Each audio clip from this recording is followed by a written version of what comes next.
প্রবাসী ভাইয়ের দ্বারা আবেদন আমি আর আপনাকে পক্ষ লইয়া কোনো কথা কব না। পক্ষ লইয়া বিপক্ষ লইয়া আপনাকে নামই আমি বলব না। না অবশ্যই নিতে হবে। ওনারা আপনার সহযোগিতা করে, সহযোগিতা করে, ঠিক আছে। আমি তো কইছি ওনারা সহযোগিতা করে। আমি ওনাদের কথা কইতে গিয়ে আমি আলিয়া যাই, আমি আর কেউর কথা কই না। উনি কিন্তু বারকে বার বলছে প্রবাসী ভাইরা আমাকে টাকা পাঠায়, বারকে বার বলছে না ভাই?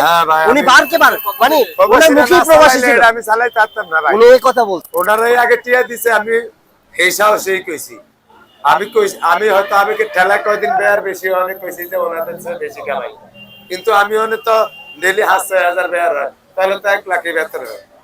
আমি তো ভাই এরকম মানুষের কই না যে ডেইলি 10 লাখ কামাই করে, সেই লগে নিয়ে আমার যেরকম যেমন আমার বাসায় আছে 50-60 জন বিদেশি কামাই করে, ওনারা বলে মাসে 50-60,000 বেতন হাইতে কষ্ট হয়।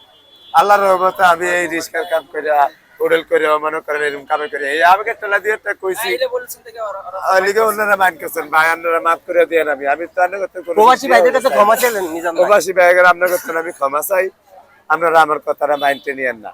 আর কোনো কথা আপনাকে আমি কইতাম না, আর আমার আক্কল রাত হয়ে গেছে ভাই।